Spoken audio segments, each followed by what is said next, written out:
Hi everyone, it's your host Margarita and Ada, and I'm back with another episode of People Jew Want to Know podcast.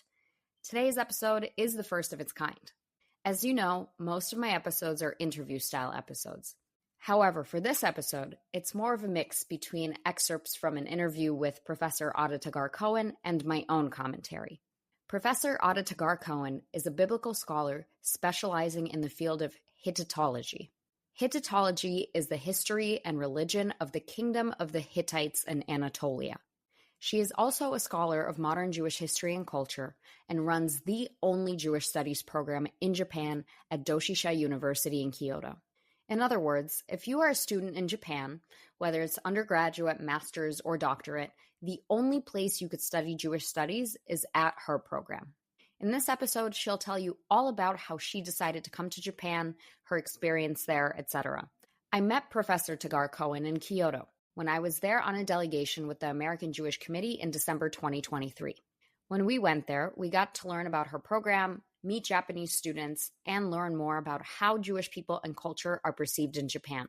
You'll hear all about this in the episode as well, and Professor Taggar-Cohen will talk about what the Jewish community in Japan looks like. All that is to say that, yes, I can find all of you a remarkable Jewish person, even in a place like Japan. So before I play you the interview, let's talk about a few things. First, Professor Ada Taggar-Cohen has a very advanced understanding of history. So some of the things we talk about require historical context. The first is just generally, who were the Hittites? The Hittites were an ancient Anatolian Indo-European people who formed one of the first major civilizations of their time.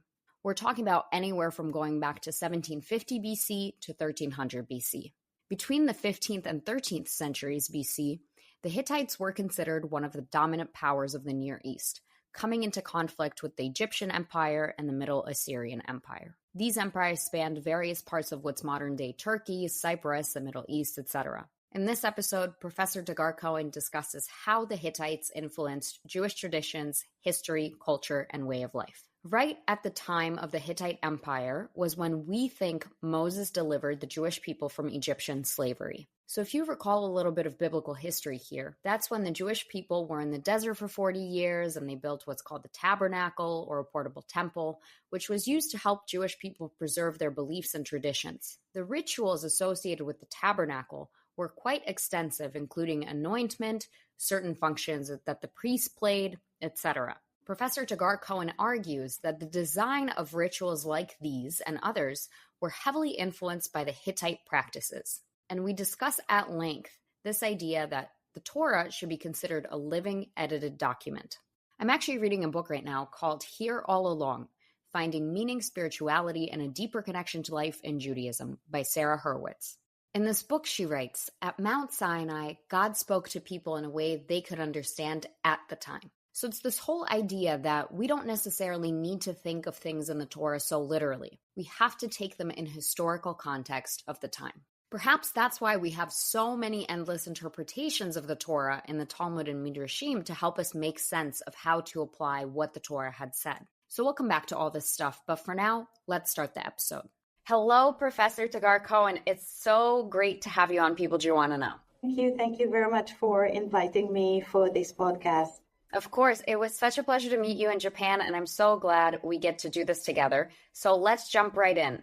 Tell us about yourself. What do you do, and how did you get there? I'm at the moment a full professor of Hebrew Bible, Jewish studies, and specifically I'm professionally dealing with the ancient Hittite of Anatolia, and I am making comparison between that ancient society, the Hittites, and our world of Hebrew Bible texts, because it gives understanding for how to understand the Hebrew Bible.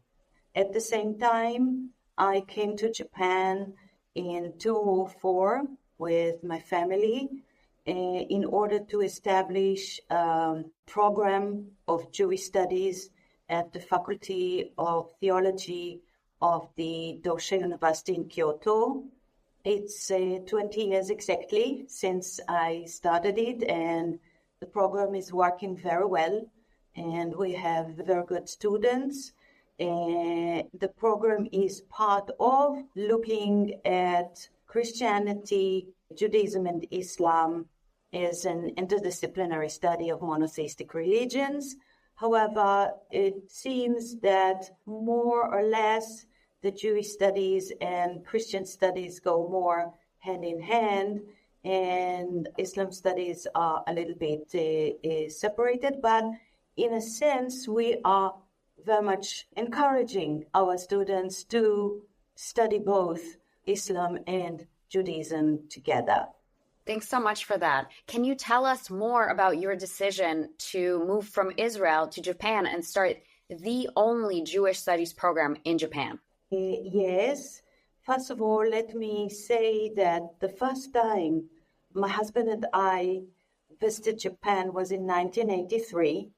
My husband fell in love with Japan and went to study Japanese studies at the Hebrew University. I was doing my ancient Near Eastern studies with biblical studies, and then he received a scholarship for 4 years in Kyoto at the University of Doshisha. We Israelis do not separate, so I joined him for the 4 years in Kyoto. Then we went back to Israel, and in 2003, the faculty where my husband was studying, and actually I was already, during those 4 years, I was teaching biblical Hebrew, so they remembered us very well. And when they decided to open a program in Jewish studies, the first people they thought of were us. So they asked us if we are willing to do that. And because I was at that stage already with a PhD, I was the one who was chosen to establish the program.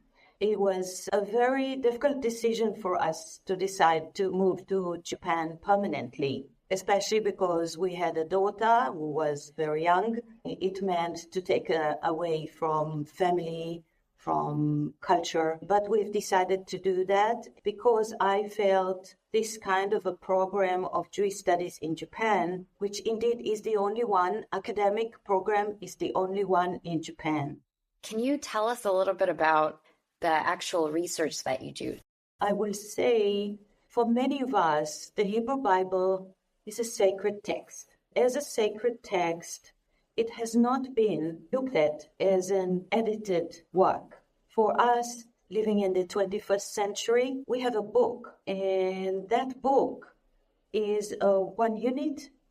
And for the ultra-Orthodox people, it's a kind of a small reference. Mostly they will deal with other texts that are after the Hebrew Bible, and that will decide their way of interpretation, of interpreting the Jewish way of living. Being born in Israel, in a family that was composed from a father who was basically atheist and a mother who came from a traditional Spanish Jewish family, and I had both sides of the, I would say, contemporary way of Jewish outlook. And it's important for me to say all these things before I really answer your specific question, because the background for what I was doing through my years of research and doing today goes back to that origin. Both my father and mother families came to Israel from a Zionist perspective, and believing in Zionism. So for Zionism, the Hebrew Bible was a very important part ideologically. And therefore, I grew up understanding that the Hebrew Bible is a very important text for us living in, and I would use the word the land of Israel, but also the state of Israel. So I was always brought up on the concept of the state of Israel. And the existence of the state of Israel has its roots in the past, in our history. And when I started studying Bible studies, I realized it was part of the ancient Near East. So I decided I have to go and study if I really want to understand the ancient Near East. And today I will tell you that I believe that our Hebrew Bible has its roots and understandings within the ancient Near East. Whatever we do with it today is our own interpretation. It's our new interpretation. But the Hebrew Bible itself grew up from its ancient Near Eastern background. Therefore, I have studied ancient Egypt, ancient Mesopotamia, and towards writing my master thesis, I realized there was one more important empire, and these were the Hittites. When I started that, many of my colleagues, my teachers, did not believe so much in the Hittites.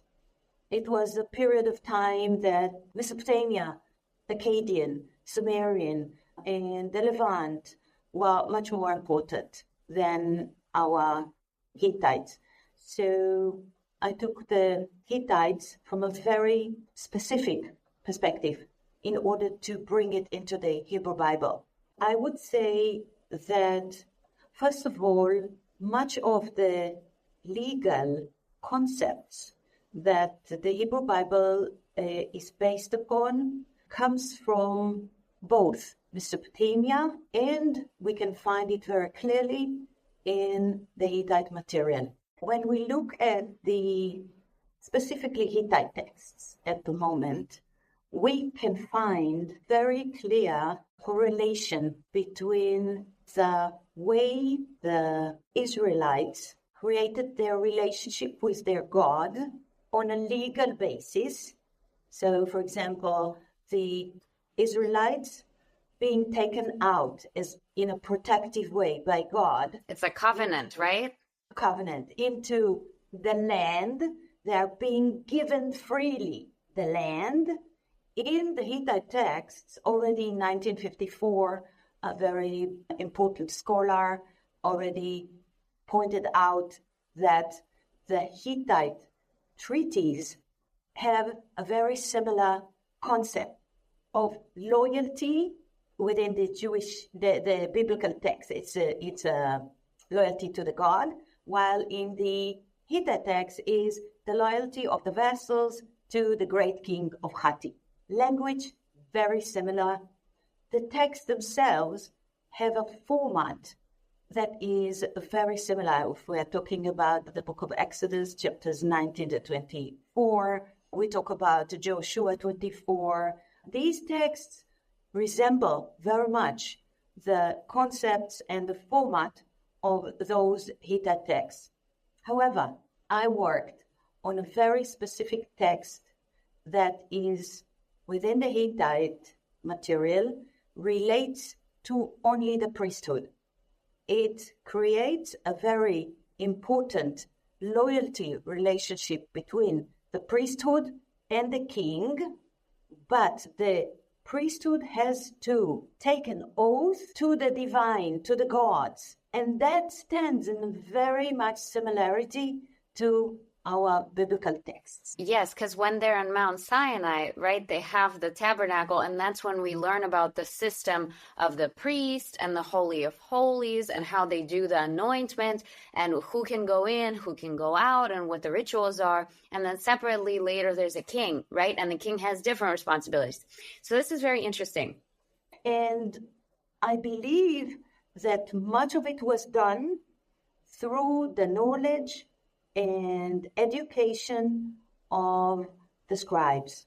These were the elites, and they led that education into the knowledge of the more general society, although I'm not sure how much the poor people in the society were aware of everything, but I believe that people living in the villages also took part in all festivals. They would pilgrimage to the temples, whether it is Jerusalem or it is Shechem or it is Dan. They would pilgrimage to those temples for praying to the God. I must say that this brings me into these modern times that we're looking at Judaism We see how Judaism has created its manifold ways, from orthodoxy to conservative, reform, secular, semi, everybody doing what they really feel like to do. And why? Because in the legal context of our life today, we can choose what we want to do as a Jew. We can choose how we want our Judaism to look like. And that was not in the past. And that's the beauty of modern Judaism for me, which this is what I also teach in this specific program.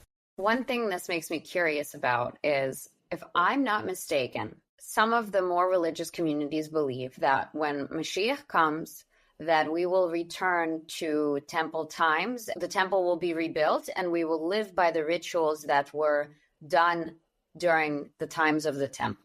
But what I'm hearing from you is that a lot of those rituals were just inspired by what was common and a social norm at the time of these cultures. In fact, a lot of them were not even unique necessarily to Jewish people at all.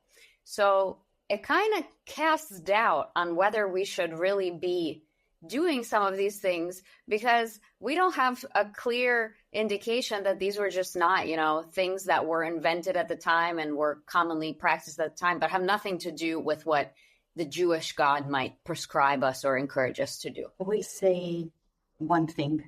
I will not answer this question. It's a matter of belief. And your belief depends on your own education, your own belonging to a certain community, to a certain society. I am unable to answer any question about the Messiah. And let me say one thing, which I think is the most wise thing that our rabbis said. The rabbis always said, the Messiah will come one day, but not in my times. I wish, I pray for the Messiah to come, but I know it will not come in my time. So I stay with, it will not come in my time. And, and the belief is personal. Some Jewish people believe that if they do this and this and this and this, it will bring the Messiah. As I said, the rabbis were very smart, and they thought that you can continue to do what you are demanded by your social norms, the community that you belong to. But the Messiah will not come in my times. So it's better not to be Messianic. This is what the rabbis told us. This is something that is probably very crucial for our times, as well as our Israeli people are nowadays engaging with. I hope they will understand that Messiah will not come in our times. Please don't try to bring him. Try to create a world that is peaceful for us to live in, and that will enable Jews to live and maintain their living. I hope for that than for looking for the Messiah. The rabbis were much wiser. So I will stop here with that. That's what I don't know how to call them, the heroes of the Holocaust, the survivors of the Holocaust. This is what they did. They tried in their last hours to survive so there would be a continuation. And they tried to survive not just because they tried to survive their own life, I think many of them understood that the fact that they will survive will mean the continuation of the Jewish people. Many of them wrote it at the time, and we read it today. So I think that's a very important message for us. So let's break apart the discussion that Professor Taggar-Cohen and I are having here. There's a lot to think about. First, it's important to consider that today, when we read the Torah, it's one book. But that wasn't the case in the 13th and 14th and 15th centuries BC. These were scrolls that were written and rewritten by hand that had similarities to what we see in other civilizations. And those civilizations did not necessarily include Jewish people at the time. What we see in the Torah today as one book developed through hundreds of years and has its roots in the ancient Near East. It's this idea of globalization of rituals, traditions that the Jews took on as inspired by other civilizations around them. What I think Professor Taggar-Cohen is getting at is that these distinct acts or rituals may not matter so much. It's really the meaning behind them and how we can continue to live our lives well and peacefully in modern times as a Jewish people. This is why it's so important that the Torah is considered a living document where we have interpretations of how to apply what the Torah said in modern times. The rabbis were forward-thinking by inherently knowing that they will have to modernize their interpretation of the Torah in order for us to preserve the Jewish identity. I will call out one thing that took me down a whole rabbit hole of research that Professor Taggar-Cohen said. She said, "It's better not to be Messianic," the rabbis told us. And I didn't really know what to think of that when she said that, because I feel like calling for the Mashiach to come is such a core tenet of Judaism. I wasn't quite sure what she meant by that, but since she said this is a matter of personal belief, I decided not to probe and come up with my own lenses to interpret this. I called up my good friend Steph, who is a more observant Jew. I think she would refer to herself as modern Orthodox. She's very knowledgeable on Chabad, and as we know, Chabad is known for always calling for the Mashiach. What Steph said is that Orthodox Jews aim to do everything in their power to bring the Messiah. They are required to think about the Messiah, do what they can to bring him, and believe sincerely that he will come. The Talmud extensively discusses the coming of the Messiah and what we can expect. But the Torah actually doesn't refer to the Messiah at all. I'm talking about the 5 books of Moses here. It's in subsequent Jewish texts that this concept is introduced. I asked Steph what her take on that is, since the Torah is technically the only document that Jews believe is God-given, whereas the rest is just interpretations of rabbis or prophets. Steph said that more observant Jews will often view the Torah, Talmud, and Midrashim of the same standing in terms of legitimacy. More importantly, she said that the vast majority of Jewish thought and interpretation is in texts beyond the Torah, so they're not some trivial text or less important. They're required for us to know what the Torah meant. According to the Talmud, there will actually be 2 messiahs, and that's when God will be revealed to all of the people, and that is why we want the messiahs to come. But separately, I'll mention that I also went down a rabbit hole of something called Messianic Judaism, which is apparently just Christianity that believes Jesus was the Messiah. I don't think that's what Professor Taggar-Cohen was talking about. A quick note on that. Messianic Judaism is rejected by all the major denominations such as Orthodox, Conservative, Reform, etc., as a form of Judaism. Messianic Jews are not allowed citizenship in Israel via the law of return because they are not considered Jews to begin with. But I digress. Back to my original point. I think what I concluded here is that the professor's point was that it's every person's own belief, whether they think we should be working to bring the Messiah, whether that's what matters, etc. With that said, what my research confirmed is that bringing the Messiah and hoping for the Messiah to come is a core tenet of Judaism as a faith, as described in Jewish religious texts like the Talmud and others. But you decide what that means for yourselves, folks. Another discussion Professor Taggar-Cohen and I had that I wanted to bring up is when she talked about the heroes of the Holocaust who did everything in their power to survive, even if it meant not abiding by certain beliefs, rituals, etc. This instantly made me think of Masada. The story of Masada, for those of you who don't know, is as follows, and I'll make this brief. In 73-74 CE, so much later than Moses and the Hittites, the Roman Empire staged a siege of Masada, and Masada was this complex of palaces that belonged to a Jewish king, King Herod. The Roman Empire was intending to overtake the Jews, and they had this attack on Masada where there were almost 1,000 zealot Jews up there. Back then, the Jewish people were split up into these groups called the Zealots, Sadducees, Pharisees, and Essenes. They weren't all the Jews, quote unquote. There were different types of Jews, and these 4 groups had their own opinions on how Jewish society should operate, interact with the Romans, etc. For example, Jesus was a Pharisee Jew. But anyway, the Zealots were particularly aggressive and refused to succumb to the Romans at any cost. So when the Romans attacked Masada, the Zealots realized that their defeat was imminent and that the Romans would overtake them and either force them to convert, enslave them, or kill them. And so the Zealots all decided to commit suicide rather than live under the thumbs of the Romans. Essentially, when the Romans finally got up to Masada, all of the Zealots up there were dead. The Zealots did a lottery, I believe, where they drew family names and the men of the family killed their wives and children, and then the men killed each other, and then the last person killed themselves. There were a couple of Jewish people that hid during all of this, which is how someone ended up living to tell the tale, so to speak. If you go on Birthright or any other Jewish trip, you always go to see Masada. And when you get up to the highest point, you chant, Masada will not fall again. And it's this dramatic, heroic thing as part of the tour. Masada is always portrayed as this ultimate sacrifice and act of heroism where people would rather kill themselves than live enslaved. And as a Ukrainian person, coming from a country where Ukrainians have sacrificed themselves for generations so that Russia would not take control, this really resonates with me.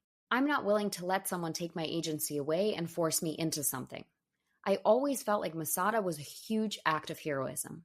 Now, speaking with Professor Taggar-Cohen, she saw it differently. She felt it was a real bummer we view it that way because if every Jew thought this way, there would be no more Jewish people left because we would have all killed ourselves rather than survive. And the example there are the survivors of the Holocaust. They knew they had to try to survive at all costs to continue to maintain a Jewish people. And I think that's an interesting point and one that I don't have the right answer to because I see both sides. I will say there is something to be said about forced conversion. The Germans never forced Jews to convert. The Romans forced conversion, which I think creates more of a justification for why the suicide is more acceptable in the case of Masada than it is in the Holocaust. The Roman Empire also strictly prohibited the practice of Judaism and abiding by the Torah. However, I don't know how strong of an argument this is. With that said, I don't think we have a right answer here. I think every Jew chooses for themselves. Some may believe I'd rather die than live like this, and others may believe this is horrible, but I need to put my head down and do what I can to survive. And it's a timely question now more than ever, because what kind of Jew am I going to be today with an unprecedented rise of antisemitism and with the worst event for the Jewish people since the Holocaust? I've always said this, and this is my position only. I do not expect it of anyone else. I will not be a scared Jew. I will not put my head down. But I also will not judge any person who feels differently. So those were the kinds of things Professor Cohen and I discussed that I wanted to bring you all along for the ride on and give you some food for thought. And if you sit on this and come up with a viewpoint you want to share with me, please don't hesitate to message me on Instagram at PeopleJewWantToKnow. I'd love to hear your opinion. This is a deep conversation, huh? It will take some thinking and processing. But on that note, let's return to the interview and learn more on Professor Cohen's life in Japan. Okay, I want to switch gears and ask you about your life in Japan. What was it like to assimilate to Japan as an Israeli person?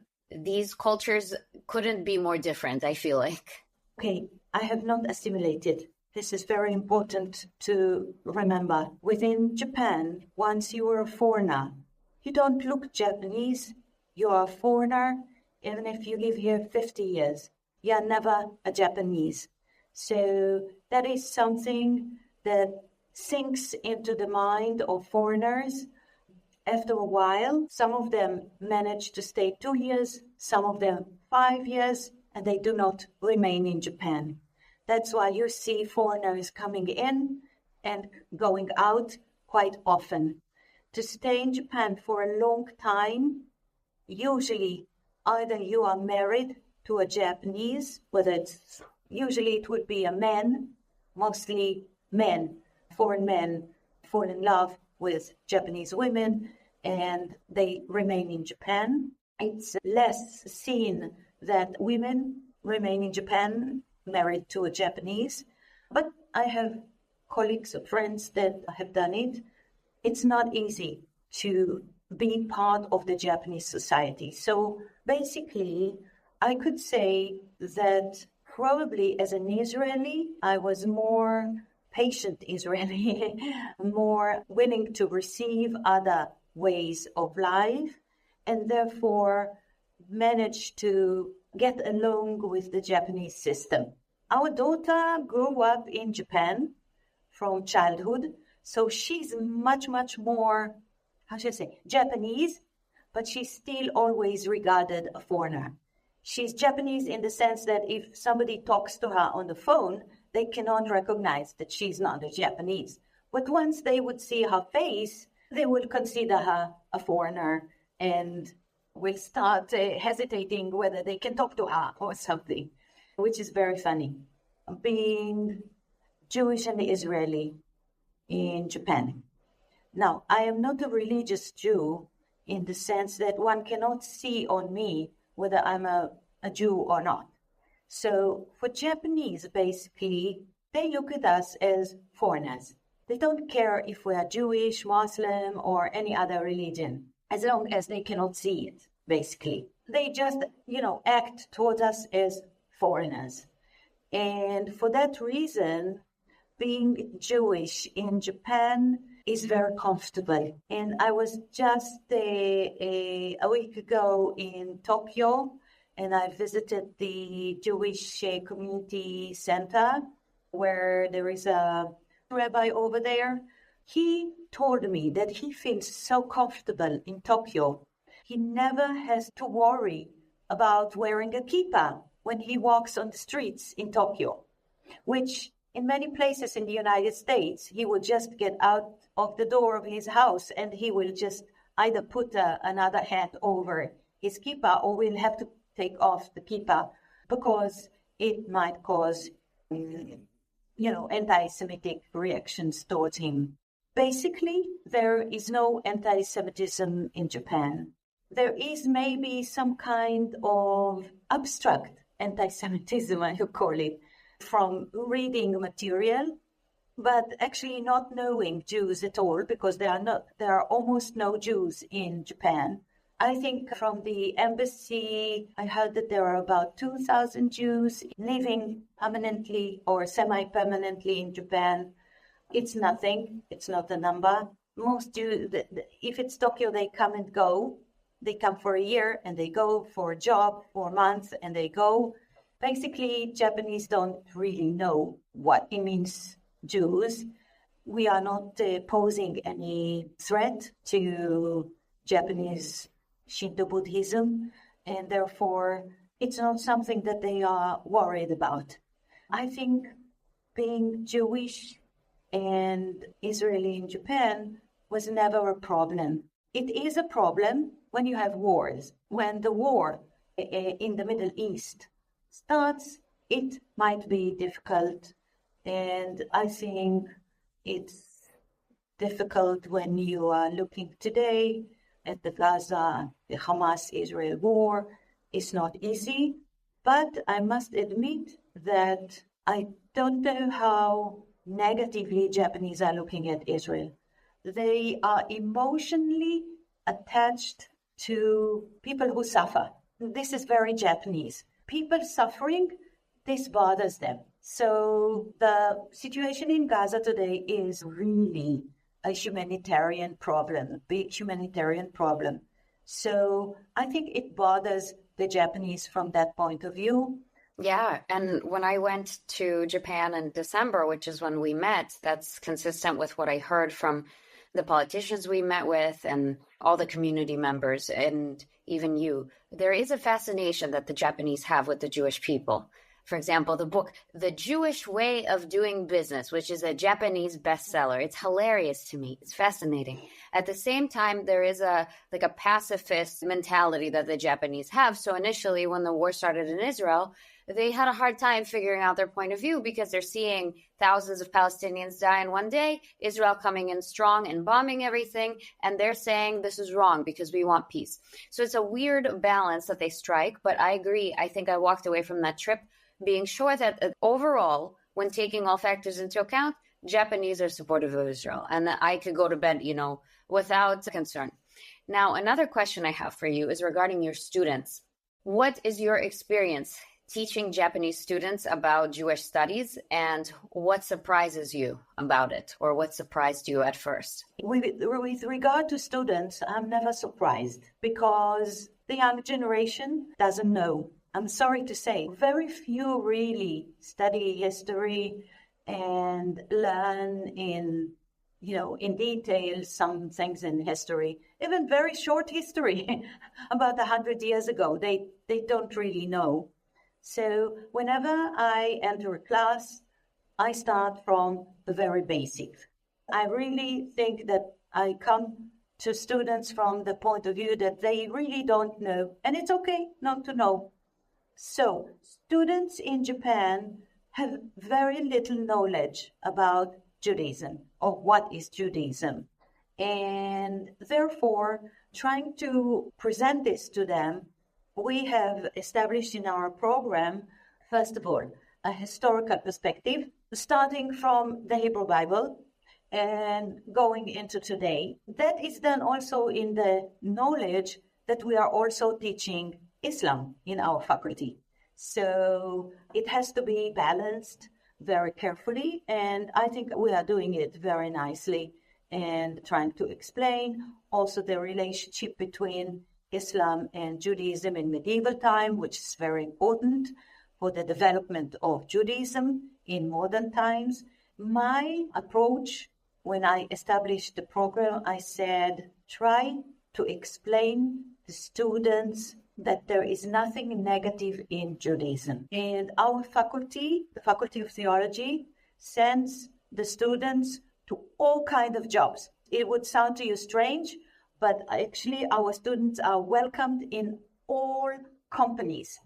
IT companies and whatever companies the Toyota, and all companies in Japan would love to have our students. And to add, I will mention that when I met your students, I was blown away by the genuine, sincere curiosity and passion they have to learn about the Jewish people and Jewish culture. And it means a lot because we have advocates for us in even the most unexpected parts of the world, which is very beautiful. So moving on now to my next question, I want to ask you about a class that you teach on Jewish women. Who is a Jewish woman that inspires you and why? That's a difficult question. There are many Jewish women in history that I admire. And when I teach my course, I start from biblical women. I go one by one. I point out what is the most fascinating thing for me from those Jewish women in the Hebrew Bible, and also what were their problems that nowadays I'm free from. I must say that I probably point out, for example, Jewish women of medieval time. I point out to those who wrote and read, and mainly because they are the ones who left us information, because they wrote, and we can read what they had in their minds. The Hebrew Bible, for example, does not tell us what exactly they wrote. It tells us sometimes what they said and to which family they belonged. But if we move to medieval time, then we can read what they wrote. This is very important. For me, important were the women who went into the Christian society in Europe and took their culture and adopted it and created something new. And I'm trying to pass it over to the students. I offer them one woman that they don't know about. And that woman is Beate Sirota, and she was the only woman, Jewish. She was Jewish, but she was not taken by the American army because she was Jewish, but because she knew Japanese. And she was the only woman in the room when the Americans drafted the new Japanese Constitution in 1945, after the war, 45-46. And she introduced two important laws that relate to the status of women in Japan and gave them right to vote and made them the only wife. There was no room for a secondary wife anymore. She is very, very crucial and important for the status of women in Japan today, and my students don't know that. And when I tell them, they are so surprised, and of course they like it very much. So I would suggest for you to continue research. She was a very interesting woman. She was very young when she was in 1945 doing that, influencing the Constitution. And she lived to 90 years old. And I would suggest you do a research on her. Thank you so much for that nomination. I can't wait to research more about her and share her story. It's such a pleasure to have you on the podcast, and thank you so much for doing this. Thank you. Thank you very much for this time. And I hope our listeners would want to learn more about Japan and the Jewish people. If you've enjoyed this podcast, please go ahead and rate us 5 stars. Be the first to hear our episodes by subscribing to People Jew Want to Know wherever you get your podcasts. And for exclusive content, follow us on Instagram at People Jew Want to Know.